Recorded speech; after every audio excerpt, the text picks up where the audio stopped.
Local Edition. I'm Brad Pomerance in Sacramento, and we are joined today by Betty Yee. She is the controller of the state of California, and recently you were in Los Angeles. Yes. And whom did you have the honor introducing?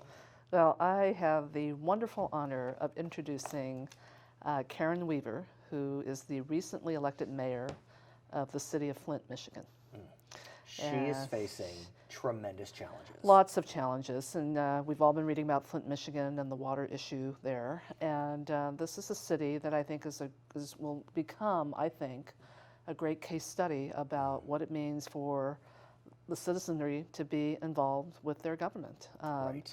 We have a situation there where the mayor is walking into essentially leaders who are running the city under the guise of wanting to save money, Right. and selling off all of its assets, Right. and including switching out their water system, which now has created health issues. And that's what happened. Exactly. Is that ultimately the water system was switched from one to another. Exactly. And the pipes that were bringing the water in had lead that leached into those pipes. Yes. And we know that for young individuals, lead poisoning causes a lifetime of consequences. Absolutely, and what we learned from the mayor is that the lead levels in children doubled in 2014, so all kinds of health issues. There have been illnesses, there have been some deaths, Right. and so it's a very, very critical issue for the health. And I think it really brings up a really interesting point about the role of government. Yes.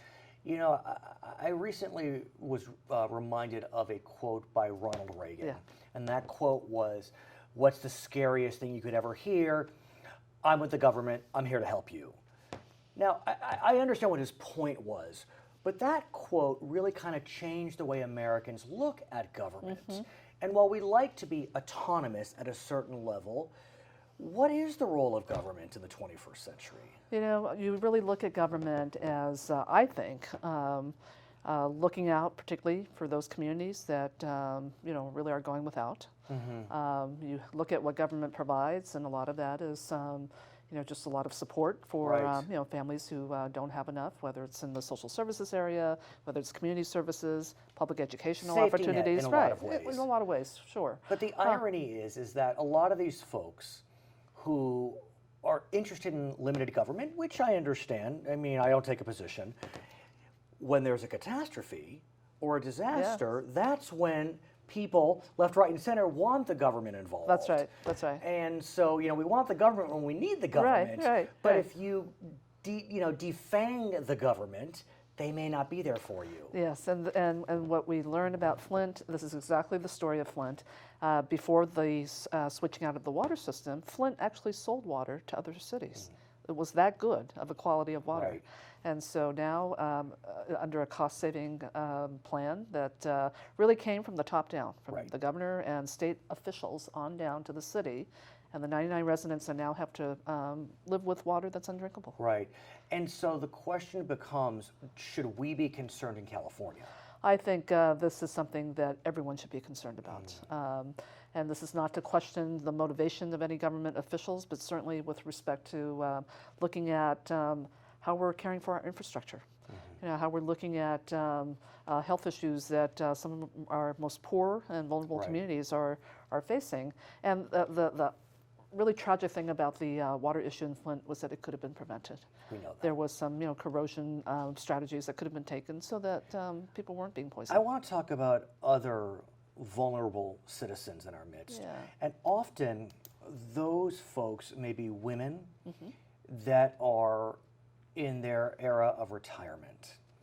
And I recently read a piece that you had published in the Fresno Bee, and I thank you for that. It brought this issue to the forefront. We're so focused on pay disparity, on the glass ceiling, but we often forget that with women living longer than men, with Yes. all of us living longer, Yes. that many women do not have the means to survive in retirement. Yes. What have you learned as the controller? Well, I will say that, first let me just say for Americans generally, we have a retirement crisis, Right. which hits women particularly hard.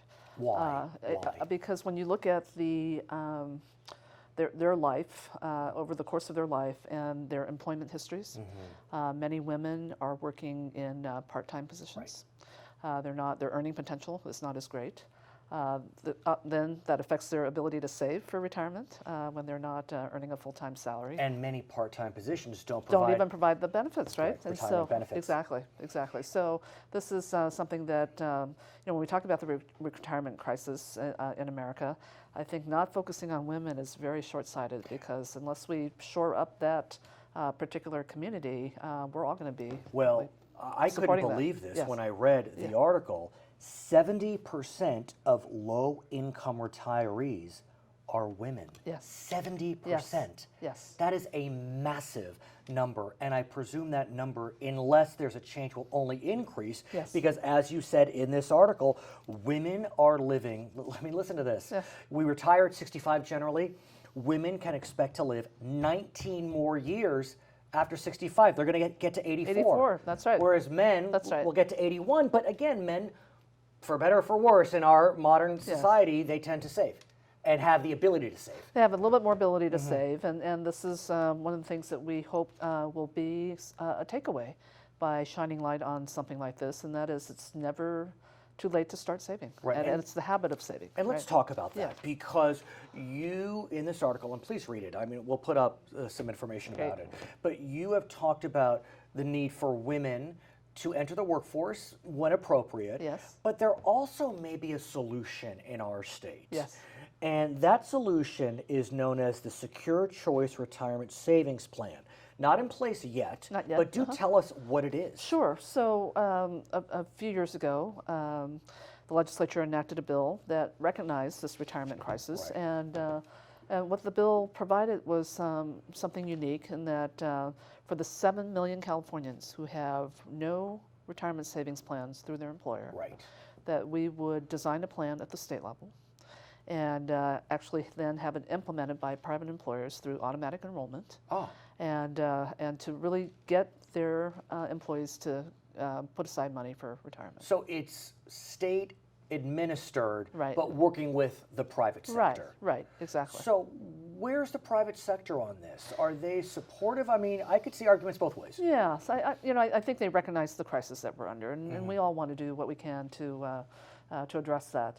I think for many of the in the business community, they do believe that this presents some administrative burdens and hurdles, and we want to minimize those because we want as many people to be in this program as possible. Are you working with the private sector to try to smooth the potential burden? We hope to be able to get them there. The conversations continue to happen, and at the end of the day, with or without this legislation, the key thing is just encouraging everyone to start saving, get in the habit of saving. A few years ago, Assemblymember Jimmy Gomez was in your chair.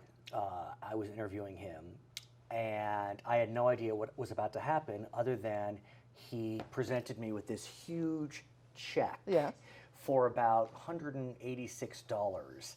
Apparently, I had some unclaimed property with the state of California. Yeah, good. I'm glad he's helping you find that. Exactly. That's terrific. And it's funny, I then went onto the website, what is it, Claimit.ca.gov. Right. And I found a little more money for my wife, my mother-in-law, my mother. And so tell us about Claimit.ca.gov. So I, as controller, I'm holding over $8 billion. Billion Not with million. a B. Billion with a B. A property that belongs to Californians, and my team is out there looking for the rightful owners every day. This is property that's been forgotten or abandoned. Right. So it could be a bank account. When someone's moved, maybe the forwarding address through the post office is expired, and they don't even get the information anymore. But jewelry, baseball card collections, military medals, a lot of heirlooms. I mean, things that really have sentimental value. And I know that you're starting to work with other controllers in other states on life insurance policies that are not being paid. There probably should be. When you come back and we talk more about the life insurance element, absolutely. that'd be great. Okay, her name is Betty Yee. She is the controller for the state of California. My name is Brad Pomerance. We are coming to you from Sacramento on Local Edition. I want to do the life insurance.